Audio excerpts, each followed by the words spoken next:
Hello everyone, मैं doctor Tanuja कुमारी आप सभी का स्वागत अपने यूट्यूब चैनल में करती हूँ। आज मैं आप लोगों से इस वीडियो में करंट अफेयर्स से संबंधित डिफरेंट टॉपिक्स पे चर्चा करूँगी। इसके पहले भी मैंने करंट अफेयर्स से संबंधित वीडियोस अपने यूट्यूब चैनल में अपलोड किए हैं। यदि आप लोगों को जितने भी टॉपिक्स हैं जिसके विषय में मैं अपने वीडियोस में चर्चा करती हूँ, इससे संबंधित आप लोगों को कोई भी प्रश्न पूछना हो तो डिस्क्रिप्शन बॉक्स में दिए गए टेलीग्राम चैनल के लिंक पे जाकर के अपने नाम के साथ अपने प्रश्न को पूछ सकते हैं। मेरा यह प्रयास रहेगा कि मैं उन प्रश्नों का उत्तर दे सकूं। आप मेरे इस वीडियो को ध्यानपूर्वक सुने अंत तक, क्योंकि हर एक टॉपिक के साथ साथ जितने भी संभावित प्रश्न पूछे जा सकते हैं उसकी भी चर्चा मैं विस्तार पूर्वक टॉपिक के साथ ही करती जाती हूँ। उम्मीद करती हूँ मेरा यह वीडियो आप लोगों को आपके जितने भी कंपटीशन एग्जाम में तैयारी करने वाले कैंडिडेट्स हैं उनके लिए मददगार साबित होंगे। फर्स्ट टॉपिक जिसके विषय में मैं बात करना चाहूँगी कि वैश्विक स्तर पर ख्याति प्राप्त अंतर्राष्ट्रीय महत्व की फॉर्च्यून ग्लोबल 500 की सूची प्रकाशित कर दी गई है, जिसमें रिलायंस इंडस्ट्रीज लिमिटेड को 96वां स्थान प्राप्त हुआ है। भारत की सरकारी कंपनी इंडियन ऑयल कॉरपोरेशन को 191वां पोजीशन प्राप्त हुआ है। प्रथम स्थान पर वॉलमार्ट है। हमें यहाँ ध्यान रखना होगा कि रिलायंस इंडस्ट्रीज पिछले वर्ष के फॉर्च्यून ग्लोबल 500 की सूची में 106वां स्थान पर थी, और यदि हम बात करते हैं फॉर्च्यून 500 की तो सर्वप्रथम इसका प्रकाशन 1955 में हुआ था तथा इसकी स्थापना का श्रेय एडगर पी स्मिथ को दिया जाता है। नेक्स्ट मैं आप लोगों से यहाँ पे बात करूँगी संयुक्त राष्ट्र के विषय में। संयुक्त राष्ट्र के द्वारा भारत में मॉनसून से सर्वाधिक प्रभावित समुदाय को सहायता उपलब्ध कराने की घोषणा की है। अब यहाँ पे भारत में मॉनसून से कई लोगों की जान चली गई है, और इस संदर्भ में यदि हम संयुक्त राष्ट्र की मदद की बात करते हैं तो ये काफ़ी महत्वपूर्ण हो जाता है। और अधिक यहाँ पे यदि हम संयुक्त राष्ट्र के विषय में बात करते हैं तो इसकी जो हेड क्वार्टर्स है वो न्यूयॉर्क में है। इसकी स्थापना 24 अक्टूबर 1945 में हुई थी। इसके सेक्रेटरी जनरल एंटोनियो ग्यूटरेस हैं। इसे अवार्ड्स भी मिले हैं संयुक्त राष्ट्र को, जैसे कि Nobel peace prize, academy award for best documentary short subject and Peabody award भी इसे दिया गया है। नेक्स्ट जिस विषय में मैं आप लोगों से बात करूंगी वह भारतीय कृषि अनुसंधान परिषद के विषय में। भारतीय कृषि अनुसंधान परिषद के द्वारा यह घोषणा की गई है कि हैदराबाद शहर में एक डाटा रिकवरी सेंटर कृषि मेघ प्रारंभ किया गया है। उल्लेखनीय है कि भारतीय कृषि अनुसंधान परिषद की स्थापना 16 जुलाई 1929 को की गई थी तथा इसकी मुख्यालय जो है वो नई दिल्ली में है। अगर हम बात करते हैं भारतीय कृषि अनुसंधान परिषद के निदेशक के विषय में तो इस पद पर त्रिलोचन महापात्रा वर्तमान में कार्यरत हैं।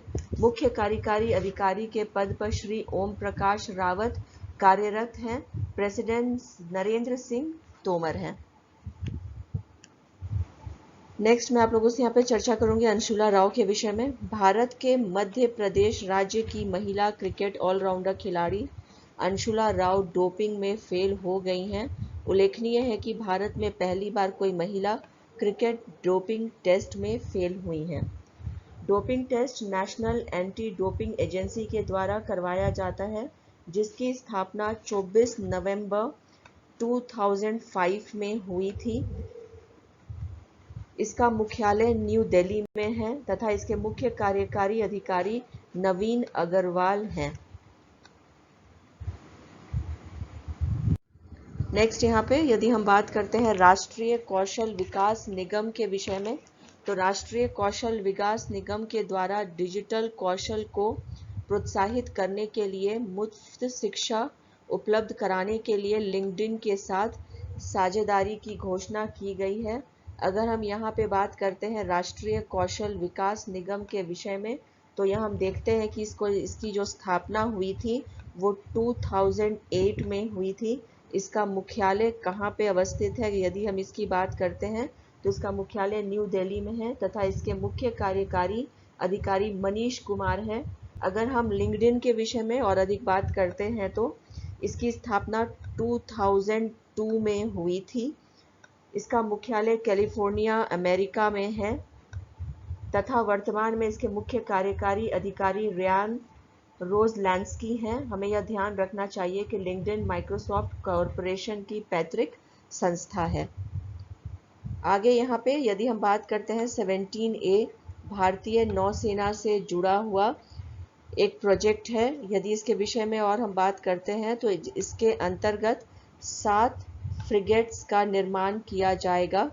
17A श्रेणी के फ्रिगेट्स को स्वदेशी रूप से विकसित स्टील के प्रयोग के माध्यम से संभव बनाया जा रहा है तथा इसके अंतर्गत एकीकृत प्लेटफॉर्म मैनेजमेंट सिस्टम के साथ हथियारों और सेंसर के साथ यहाँ इसे लगाया गया है।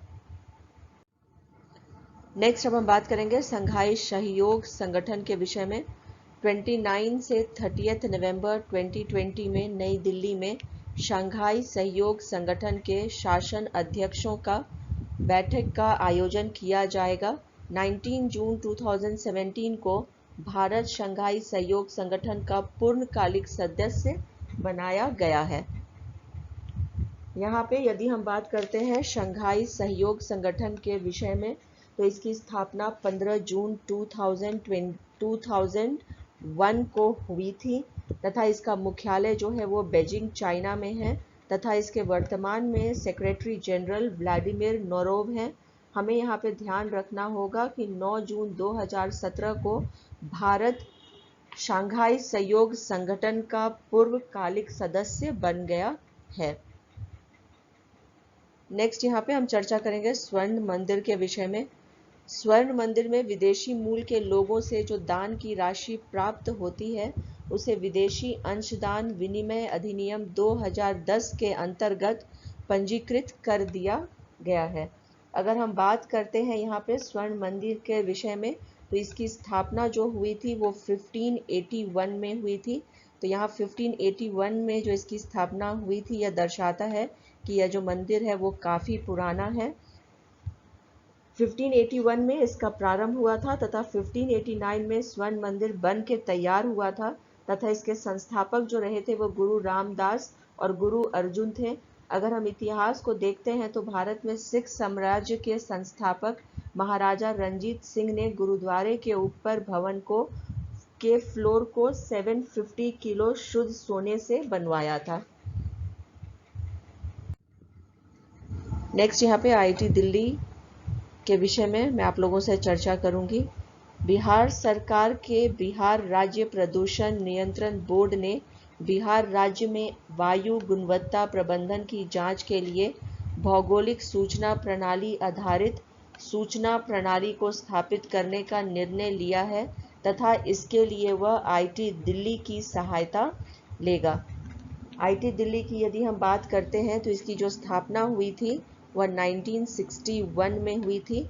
यह भारत के सबसे एक प्रीमियर इंस्टीट्यूशंस में से है। इसके वर्तमान में जो निर्देशक हैं वो वी राम गोपाल राव हैं तथा इसके चेयरमैन कुमार मंगलम बिरला हैं। नेक्स्ट हम यहाँ पे बात करेंगे प्रीति सूदान के विषय में। प्रीति सूदान को विश्व स्वास्थ्य संगठन के स्वतंत्र पैनल के द्वारा महामारी संबंधी तैयारियों और प्रतिक्रिया के लिए 11 लोगों की सूची में शामिल कर लिया गया है। आइए अब हम यहाँ पर बात करते हैं विश्व स्वास्थ्य संगठन से संबंधित तथा इसके विषय में और अधिक जो जानकारी है उसका यदि हम यहाँ पे रिवीजन करना चाहें तो इसकी जो स्थापना है वो 7 अप्रैल 1948 को हुई थी। इसका मुख्यालय जो है वो जेनेवा, स्विट्जरलैंड में है और इसका जो वर्तमान में इसके डायरेक्टर जनरल हैं वो टेड्रोस एधानॉम हैं। भारत के भुवनेश्वर कुमार और स्मृति मंधाना को प्लेयर्स पॉट के द्वारा अपना ब्रांड एम्बेसडर बनाया गया है। उल्लेखनीय है कि players pot fantasy of sports gaming platform है। नेक्स्ट यहाँ पे रघुवंश प्रसाद सिंह के विषय में मैं आप लोगों से बात करूंगी। पूर्व केंद्रीय मंत्री रघुवंश प्रसाद सिंह का निधन हो गया है। ये विश्व के सबसे बड़े रोजगार योजना मनरेगा के जनक माने जाते हैं। 2006 में प्रधानमंत्री मनमोहन सिंह ने मनरेगा योजना को लॉन्च किया था। नेक्स्ट यहाँ पे हम चर्चा करेंगे ग्लोबल टाइम्स के अनुसार जो एक यहाँ पे जानकारी दी गई है, उसके अनुसार जिलिन 1 गोफोन 02C चीन की ऑप्टिकल रिमोट सेंसिंग सैटेलाइट है जो अपने पूर्व निर्धारित कक्षा में पहुंचने में असफल रहा है। इसको गोबी मरुस्थल में बने ज्यूक्वान सैटेलाइट लॉन्च सेंटर से स्थानीय समय के मुताबिक 1:02 पर लॉन्च किया गया था। इस सैटेलाइट को क्वाज़्वोला सॉलिड रॉकेट से लॉन्च किया गया था। इसी के साथ मैं अपने इस चर्चा को आज यहीं पे समाप्त करती हूँ। यदि आप लोगों को मेरा यह वीडियो पसंद आया हो तो प्लीज़ लाइक करें, शेयर करें और सब्सक्राइब करें। इसी प्रकार मेरे साथ जुड़े रहिए। Thank you.